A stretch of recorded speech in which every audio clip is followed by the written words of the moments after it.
Nathan Calloway had his AirPods in and the garden hose running when the woman appeared behind him. It was a Saturday morning in Cedarville, North Carolina.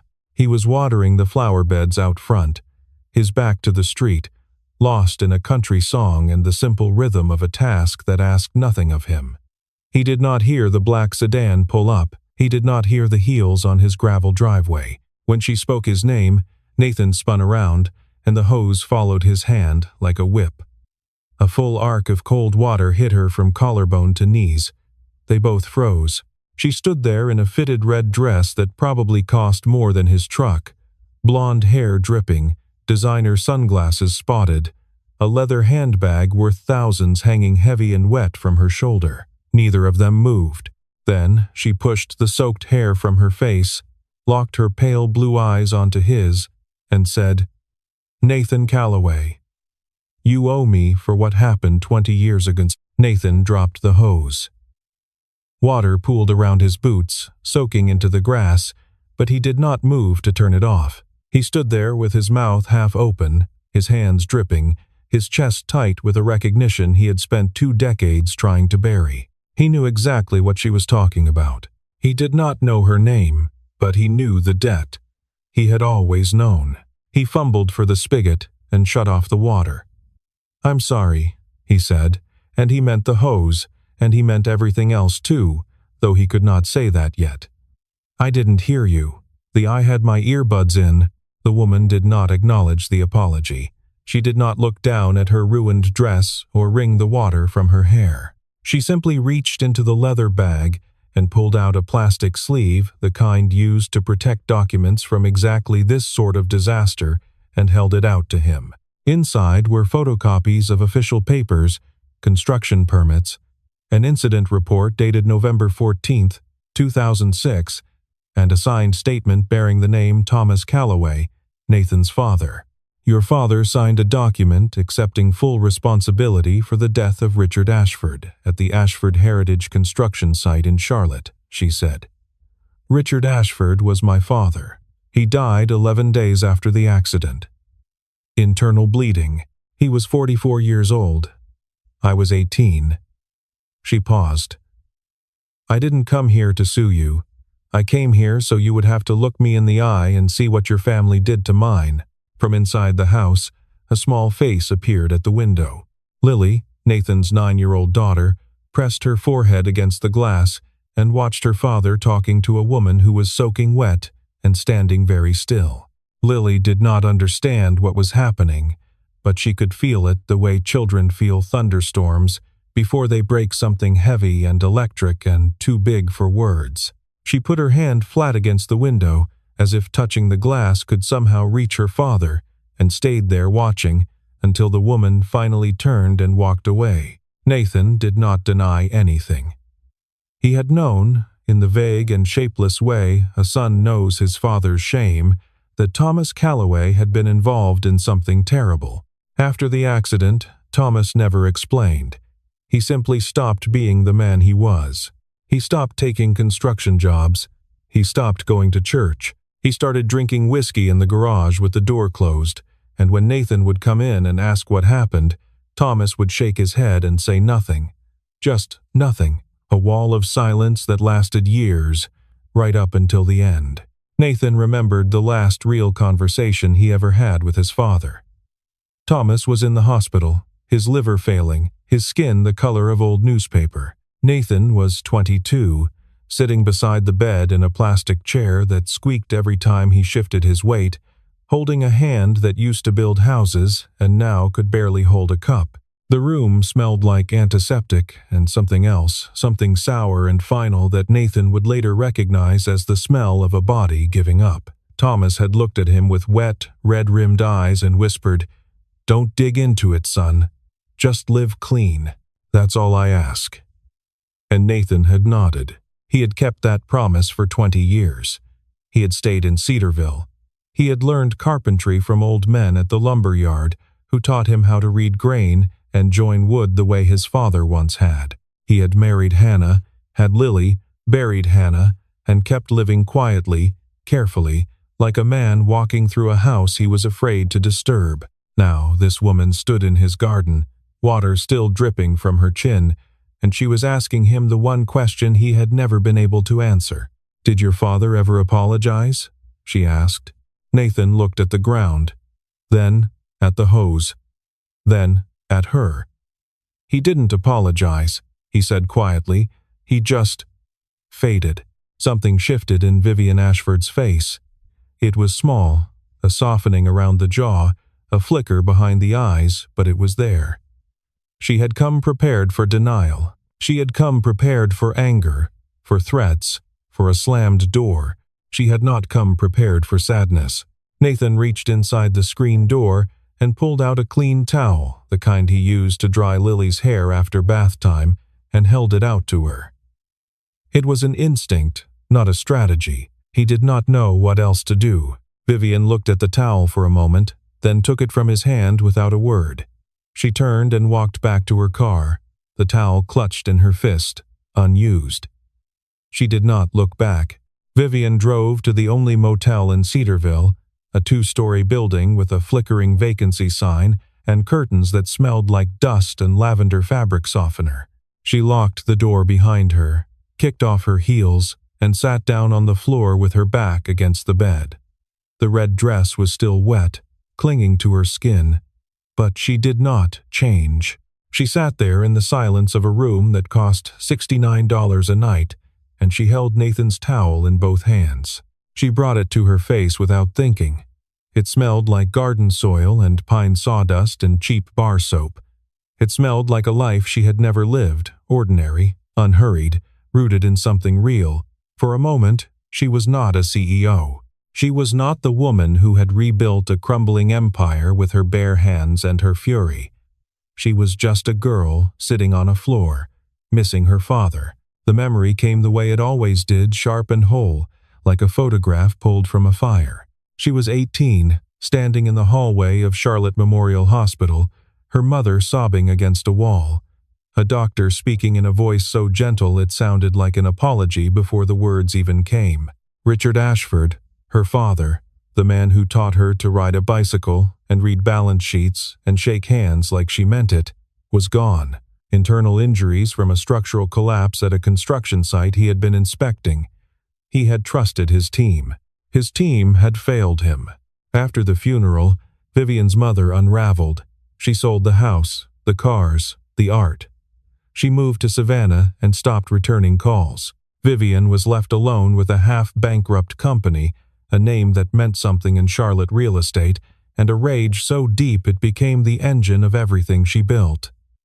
She finished college in 3 years. She took control of Ashford Heritage Group at 23. She fired half the board, renegotiated every outstanding contract, and turned a failing firm into a preservation and development empire worth hundreds of millions. She learned to read a room the way her father had read, blueprints, every angle calculated, every load-bearing wall identified. She became the kind of woman people described as impressive and meant intimidating. And every single day, somewhere in the back of her mind, she carried a promise.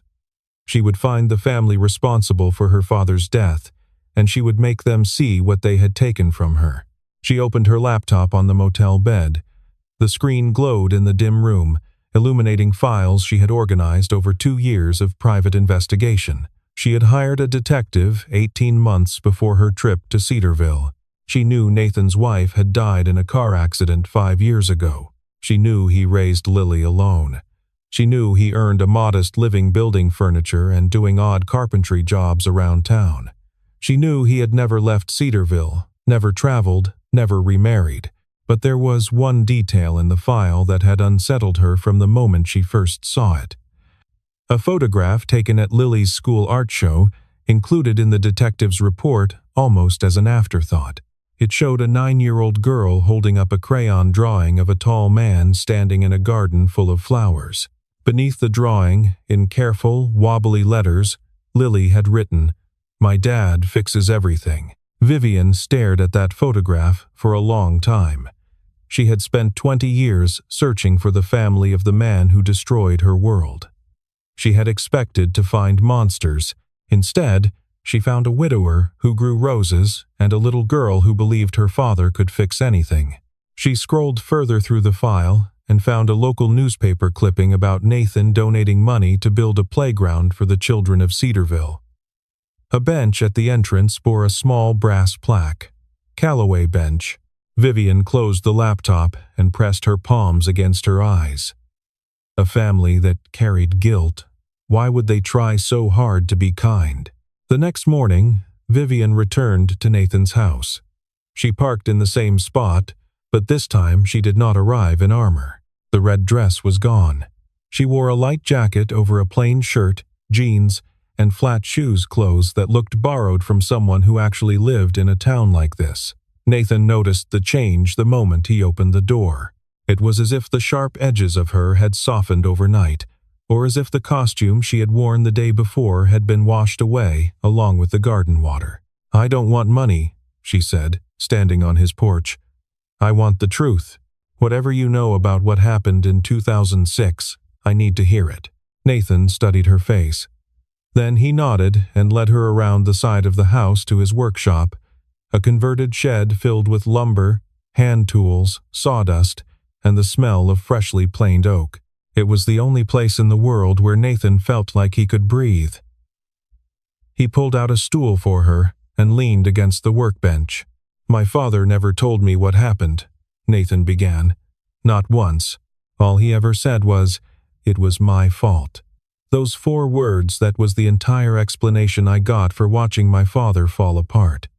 He rubbed his hands together, sawdust falling from his palms. After the accident, nobody in town would hire him. He went from being the best foreman in 3 counties to a man people crossed the street to avoid. Guys he'd worked with for 15 years wouldn't return his calls. He started drinking, first just beer in the evenings, then whiskey before noon. "I dropped out of community college to work at a lumber yard so we could keep the lights on. My mother, Margaret, she tried to hold things together, but you can't hold together a man who's decided he deserves to fall apart."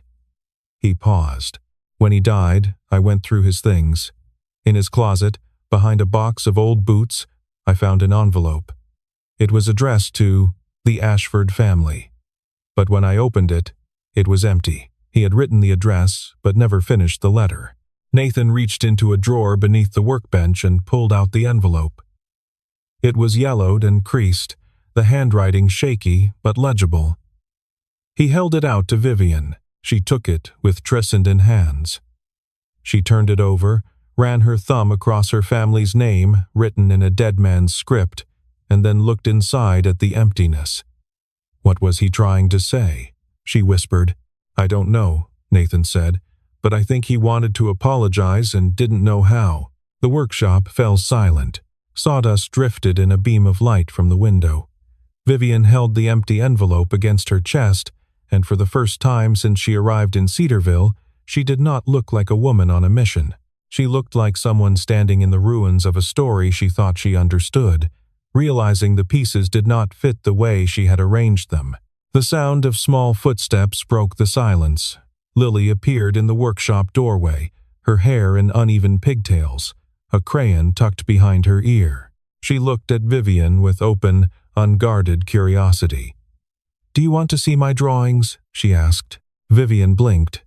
She looked at Nathan, who gave a small, helpless shrug. Then she looked back at Lily and nodded. The girl reached out and took Vivien's hand, a small, warm grip closing around cold fingers, and pulled her toward the house. Vivien let herself be led, and Nathan watched them go, and something in his chest shifted like a door opening into a room he had forgotten existed. Nathan drove Vivien to Cedarville Gardens Senior Living the following afternoon. The building was a single-story brick structure with a garden out front that the staff maintained with more duty than love. Margaret Callaway lived in room 14, a small space with lace curtains, a crocheted blanket on the bed, and framed photographs of people she sometimes recognized. She was 70 years old, and her memory came and went, like weather clear one hour, fog the next. Some days she called Nathan by his father's name. Some days she did not recognize him at all. Nathan introduced Vivien only as a friend, without explaining who she was or why she had come. Margaret was sitting in a recliner by the window, her hands folded in her lap, her eyes drifting between the parking lot and somewhere far beyond it. When Vivien entered the room, Margaret turned her head slowly and studied the younger woman's face with an intensity that seemed to belong to a sharper version of herself. Then she reached out and took Vivien's hand. "You look like that man's daughter," Margaret said, "the one Thomas cried about every night." Vivien felt the floor tilt beneath her. She did not pull her hand away. "What do you mean?" she asked carefully. Margaret's eyes clouded, then cleared again. "Thomas used to sit at the kitchen table after Nathan went to bed," she said. "He'd drink, and he'd cry, and he'd say, 'They made me sign it. I didn't have a choice.'" She paused, her gaze wandering to the window. "Then he'd say the man's name, Richard, over and over, like a prayer." "Who made him sign it?" Vivien asked, leaning forward, but Margaret was already drifting. She began talking about a recipe for peach cobbler, then about a dog they had owned in 1987, and the window of clarity closed as gently as it had opened. Nathan touched Vivien's arm and shook his head. There would be no more answers today. In the hallway outside Margaret's room, Vivien turned to Nathan. She said "Your father told her they made me sign it." "Do you know who he meant?" Nathan shook his head slowly, but something had shifted behind his eyes, a crack in 20 years of obedient silence. For the first time since his father's deathbed request, Nathan was asking himself a question he had promised never to ask. What if his father was not guilty? They walked together to the parking lot without speaking. The afternoon sun was low and gold, casting long shadows across the pavement. A cardinal was singing somewhere in the oak tree near the entrance, absurdly cheerful against the weight of what they had just heard. Vivien stopped beside her car and pressed her hand against the roof as if to steady herself. And then she broke. It was not dramatic, no wailing, no collapse. Her face simply crumpled, and tears ran down her cheeks in two silent lines, and her shoulders shook with the effort of holding everything else in. She cried not from anger, which had fueled her for 20 years and had carried her through boardrooms and courtrooms and sleepless nights, but from something worse, the possibility that she had hated the wrong people for her entire adult life, that every late night, every clenched jaw, every cold handshake she had offered the world had been built on a lie she did not even know she was telling herself. Nathan did not touch her. He did not offer words or comfort or platitudes. He simply stood beside her in the parking lot of a senior living facility in a small North Carolina town, and he let her cry. He understood, in the wordless way of a man who had also spent years carrying the wrong weight, that his presence was enough. It was the kindest thing anyone had done for Vivien Ashford in as long as she could remember. That evening, back at the motel, Vivien called Derek Pruitt. Derek had been the chief legal counsel of Ashford Heritage Group for 12 years and her most trusted advisor since she took over the company. He had guided her through hostile acquisitions, zoning disputes, and board revolts. He was the closest thing she had to a mentor. "I need you to pull the original files from the Charlotte site collapse," Vivien said. "Everything. Inspection reports, safety audits, subcontractor agreements." There was a pause on the other end. "Vivien, that case was closed 20 years ago," Derek said, his voice easy and warm. "Thomas Calloway signed the liability waiver. The insurance settled. There's nothing to revisit." He paused again. "Honestly, I think you're wasting your time in that dead-end town. Come back to Charlotte. We have the Raleigh deal to close." Vivien hung up without responding. Something about Derek's tone, the smoothness of it, the speed of the redirect, sat wrong in her stomach. She could not name it yet, but it lodged there like a seed. 800 miles away, in his workshop that same night, Nathan was doing something he had never done before. He was digging.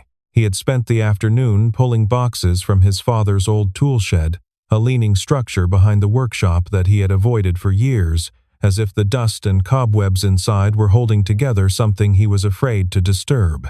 In the back corner, behind a rusted push mower and a stack of warped plywood, He found a tin box with a hinged lid. It was the kind of box a man keeps important things in when he does not trust banks or lawyers or anyone else.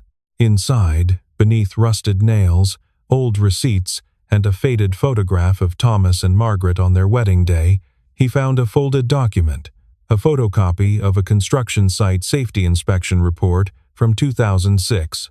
Most of the text was faded, but one detail was clear: a signature at the bottom of a budget amendment that had slashed the safety inspection allocation by 40%.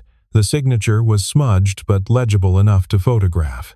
Nathan took a picture and sent it to Vivien's phone. 30 minutes later, Vivien called him back. Her voice was flat, controlled, but underneath it Nathan could hear something vibrating like a wire about to snap. "I enlarged the signature," she said. "I compared it to every document in our corporate archive. I know that handwriting. I've seen it on hundreds of contracts, memos, and legal briefs over 12 years. She took a breath that sounded like it hurt. "It's Derek Pruitt's. He was 25 years old in 2006. He was an assistant project manager on that site before he went to law school. He's the one who cut the safety budget to impress the executives and fast-track his promotion. And when the building collapsed and my father was crushed under a steel beam, Derek Pruitt walked away clean and let your father take the fall." The phone line was quiet for a long time. Nathan stood in his workshop, surrounded by the smell of wood and resin, and felt the ground shift beneath everything he had believed about his father's guilt. "The man I trusted most," Vivien said, "is the one who killed my father and destroyed mine," Nathan replied. For the first time, they were standing on the same side. The next morning, before driving back to Charlotte, Vivien stopped at Nathan's house. He was not on the porch. The workshop door was open. She walked in, picked a single lavender stem from the garden bed beside the entrance, and placed it on his workbench without a note, without a word. Then she got in her car and drove south toward the city and the man who had built his career on 2 graves. Nathan found the flower 20 minutes later. He picked it up, held it to his nose, and understood it for what it was: a thank you from a woman who had not yet learned how to say the words. Vivien did not call ahead. She walked into Derek Pruitt's corner office at Ashford Heritage Group's Charlotte headquarters at 9:15 on a Tuesday morning, placed a manila folder on his mahogany desk, and sat down across from him. Derek looked up from his computer with the practiced smile of a man who had spent 20 years making sure he was always the calmest person in the room. "I found the 2006 inspection report," Vivien said. "The one with your signature on the budget amendment that cut safety spending by 40%. I also have a witness statement recorded, though she doesn't always remember clearly, from Margaret Calloway, confirming that Thomas Calloway told his wife he was coerced into signing the liability waiver." She opened the folder and spread the documents across his desk like a hand of cards. "You signed off on cutting the safety budget. You let a man die. Then you let another man take the blame, and you built your career on top of both their graves." Derek's smile did not waver, but his eyes went still the way a predator freezes when it realizes it has been seen. He leaned back in his chair, steepled his fingers, and let a long breath pass through his nose. When he spoke, his voice had the measured calm of a man who had rehearsed for this moment without knowing it. "Vivien," he said, "you need to think very carefully about what you're doing. That construction project was an Ashford Heritage project, your father's company. If this comes out, it doesn't just implicate me, it implicates the company your father built. The company you rebuilt. Every contract, every partnership, every deal you've closed in the last 15 years sits on a foundation that includes that site." He tilted his head. "You want justice, or you want to keep the empire your father left you? Because you can't have both." The words hit Vivien like a slap. She sat in the leather chair in the office she had furnished herself, in the building that bore her family's name on the facade, and she felt the entire architecture of her life tilt sideways. Derek was right about one thing: going public would damage Ashford Heritage. Shareholders would panic. Contracts would be reviewed. The legacy she had spent 20 years constructing, brick by brick, deal by deal, could crack. She stood up without answering and walked out of the office. In the elevator, she pressed the button for the parking garage and stared at her own reflection in the polished steel doors. She did not recognize herself. In her car, she called Nathan. Her voice was raw. She told him what Derek had said, the impossible choice he had laid before her, truth or legacy. Nathan listened without interruption. When she finished, the line was quiet, and then he asked the simplest and most devastating question anyone had ever asked her. "What would your father want you to do?" Vivien pressed her forehead against the steering wheel and wept. Because the answer was obvious, and it was the answer that would cost her the most. Richard Ashford had been a man who believed in doing things right. He had died because someone cut corners. Honoring him meant honoring the truth, even if the truth burned down everything she had built in his name. Back in Cedarville, Lily was sitting at the kitchen table when Nathan hung up the phone. She looked up from her drawing and asked, "Is Miss Vivien okay?" Nathan sat down beside her. "She's being very brave," he said. Lily nodded seriously, the way children do when they decide to believe something an adult has told them. Then she went back to her drawing, her tongue poking out the corner of her mouth in concentration. When she was finished, she held it up for Nathan to see. Two people standing in the rain, sharing a single umbrella. One was tall, with broad shoulders. The other had long yellow hair. Between them, the rain fell everywhere except where they stood together. Nathan looked at the drawing for a long time, and then taped it to the refrigerator door without saying a word. Nathan drove to the senior living facility the next morning without calling ahead. Margaret was sitting up in bed, alert, her eyes clear in a way Nathan had not seen in months. She recognized him immediately. "Nathan," she said, gripping his hand. "Sit down. I need to tell you something before I forget again." He sat. "The letter," Margaret said. "Thomas did finish it. He was afraid you'd find it and do something foolish, so he hid the real one inside the workbench. The one you found, the empty envelope that was a decoy. He wanted you to think he never finished, but he did." Nathan drove home faster than he should have. He went straight to the workshop and ran his hands along the underside of the workbench his father had built 30 years ago. Near the back left leg, he felt a seam that did not belong, a thin piece of wood glued over a hollow channel. He pried it open with a chisel, and inside was a sealed envelope, yellowed but intact. He opened it with shaking hands. The letter was written in his father's handwriting, steadier than Nathan remembered, as if Thomas had summoned every ounce of clarity he had left for this one act. The paper smelled like sawdust and something faintly sweet, like the wood oil Thomas used to rub into his finished pieces. Nathan sat down on the workshop floor, his back against the workbench, and began to read. The letter was addressed to the Ashford family. In it, Thomas confessed everything. He described how Derek Pruitt, then a young assistant project manager desperate to prove himself, had ordered the safety inspection budget slashed to bring the project under cost. Thomas had objected. Derek had threatened him, told him he would be fired and blacklisted from every construction site in the state if he did not comply. When the collapse happened and Richard Ashford was fatally injured, Derek had come to Thomas with a lawyer and a document and a choice. Sign the liability waiver and accept full responsibility, or face a lawsuit that would bankrupt his family and land him in prison on fabricated charges. Thomas signed. "I was a coward," he wrote. "I chose my family's bread over another family's justice. I will carry this until I die." And he had. He had carried it all the way to the grave. Nathan called Vivien. When she answered, he did not explain. He simply began reading the letter aloud, word by word, in a voice that cracked and steadied and cracked again. When he finished, neither of them spoke for a long time. The silence on the line was the kind that holds weight, the silence of two people standing together in the rubble of everything they thought they knew. "Your father wasn't a murderer," Vivien said finally. "He was a hostage."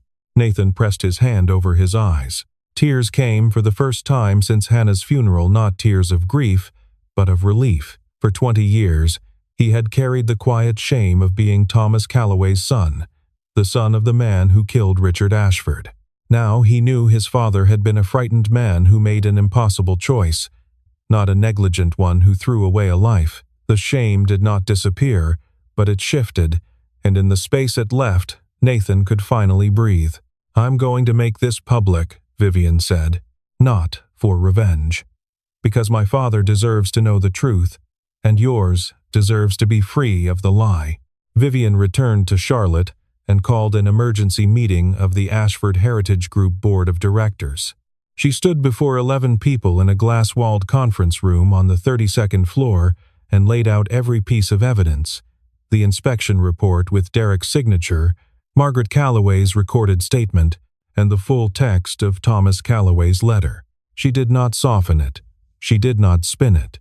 She presented the facts, and then she said, "Derek Pruitt has been our chief counsel for 12 years. Before that, he was the man whose cost-cutting killed my father and destroyed an innocent family. I am removing him effective immediately and referring the matter to the district attorney's office." The room erupted. Derek, seated at the far end of the table, stood and pointed at Vivien and called her reckless and emotional and ungrateful. He said she was destroying everything her father had built over a sentimental trip to a backwater town. He said she had no proof that would hold up in court, but the documents were already circulating among the board members, and the room had shifted in the way rooms shift when the truth enters and finds nowhere to hide. Security escorted him out 11 minutes later. He did not go quietly. Within a week, he was under formal investigation by the Mecklenburg County District Attorney's Office. Within a month, he was indicted on charges of criminal negligence and obstruction. The fallout was significant. Ashford Heritage's stock dipped. 2 board members resigned. A prominent client pulled a contract. But Vivien held the company together the way she always had, with will and clarity and the stubborn refusal to let anything she had built collapse without a fight. She announced the creation of the Richard Ashford Workplace Safety Fund, a foundation dedicated to enforcing construction safety standards across the Southeast, and, in a separate statement, released to the Charlotte Observer and the Cedarville Gazette simultaneously, she publicly exonerated Thomas Calloway by name. The letter arrived at Nathan's house on a Thursday. It was printed on Ashford Heritage letterhead, signed by Vivien herself, and it was a formal apology to the Calloway family for 20 years of wrongful blame. Nathan read it twice in his kitchen, then drove to the senior living facility and read it to Margaret. His mother sat in her recliner and listened without interrupting. Her hands were folded in her lap, her eyes fixed on some middle distance between Nathan's face and the window behind him. When he finished, she was quiet for a moment. The clock on the wall ticked. A nurse walked past in the hallway, her shoes squeaking on the linoleum. Then Margaret said, "Thomas can rest now." She closed her eyes, and Nathan held her hand and watched the tension leave her face, the tension that had lived there for 20 years, etched into the lines around her mouth and the furrow between her brows, and for the first time, in as long as he could remember, his mother looked peaceful. 3 days later, Vivien drove back to Cedarville. She did not call ahead. She did not bring documents or demands or questions. She parked in front of Nathan's house in the same spot where she had parked that first Saturday, the spot where her heels had clicked across the gravel, and her world had begun to unravel, and walked around to the workshop. The door was open. Nathan was inside, shaping a piece of walnut on the lathe, sawdust in his hair, his sleeves rolled to his elbows. He looked up when she appeared in the doorway, but did not stop the lathe immediately. He let it spin down slowly, the way a sentence trails off when there is too much left to say. They stood in the workshop, 10 feet apart, with sawdust floating between them in the afternoon light. Neither spoke for a long time. Then Vivien asked, "Do you think they would have been friends? Our fathers?" Nathan looked at her. A small smile, the first she had ever seen on his face, crossed his lips. "I think they already were," he said. "That's why it hurt so much. The sound of running footsteps came from the house. Lily burst through the workshop door, saw Vivien, and launched herself forward with the uncomplicated joy of a child who had decided, in her own private court, that this woman belonged. She wrapped her arms around Vivien's waist and squeezed. Vivien froze for a moment. She was not accustomed to being held, and then she put her hands on Lily's back and held on. Her hands were warm. Nathan watched them and felt, for the first time since Hannah's death, that his house was not missing someone. It was waiting. 1 year later, Nathan's garden was the most beautiful it had ever been. The original beds in front of the house had doubled in size, bursting with roses in every shade from pale pink to deep crimson. The wild daisies had been given their own corner near the mailbox. The lavender had spread so thick along the porch steps that visitors could smell it from the street. And the land behind the workshop, a patch of scrubby grass that Nathan had always meant to do something with but never had the reason to, had been transformed into a community garden open to anyone in Cedarville. Vivien had helped fund it not with a check mailed from Charlotte, but with weekends spent kneeling in the dirt beside Nathan, planting tomatoes and sunflowers and herbs, while Lily ran between the rows with a watering can that was always either too full or too empty. At the children's playground on Maple Street, the original Callaway bench still sat near the entrance, its brass plaque polished by years of small hands. Beside it now stood a second bench, identical in design, with a new plaque that read, "Ashford Bench, 2 families, 2 fathers." Side by side, Vivien had not left Charlotte. She had not abandoned Ashford heritage. The company was smaller now, leaner, its reputation rebuilt on transparency rather than silence. But every Friday afternoon, she drove 2 hours and 40 minutes to Cedarville, and every Sunday evening she drove back. The relationship between her and Nathan had grown the way his furniture was built, joint by joint, carefully measured, nothing forced. It was not the kind of love that explodes. It was the kind that is assembled by hand, tested for weight, and found to hold. Lily had taped a new drawing to the wall of Nathan's workshop, right above the workbench where Thomas Callaway's letter had been hidden for 20 years. It showed 3 people standing in a garden, a tall man with brown hair, a woman with long yellow hair, and a small girl in the middle holding both their hands. Below the drawing, in handwriting that was getting steadier every month, Lily had written, "My family fixes everything." Nathan stood in the garden one evening as the sun went down, the sky streaked with orange and purple above the Carolina pines, looking at the 2 benches visible through the fence. He thought about his father, not the broken man who drank himself to death, but the man before that, the foreman, who could frame a house in 3 days, and who used to carry Nathan on his shoulders through the county fair. He thought about Hannah, and the way she used to sit on the porch and watch him water the flowers, and tell him he cared more about the roses than he did about her, laughing in that way that meant she knew the opposite was true. He thought about the 20 years he had spent keeping a promise of silence that had nearly buried the truth forever. He understood now that the debt Vivien had come to collect on that strange Saturday morning was not money. It was not even an apology. It was the truth, the simple, painful, necessary truth that had been locked inside a workbench, and a dead man's guilt and a family's silence for 2 decades. The truth had cost them both something. It had cost Vivien her certainty and her armor, and the clean narrative of a villain she could hate. It had cost Nathan his father's final wish and the fragile peace of not knowing, but it had given them something in return that neither of them had expected and neither of them would trade. Vivien had walked into his garden demanding a debt. She left carrying something else entirely, not closure, not forgiveness, but the quiet, stubborn beginning of something that felt like home.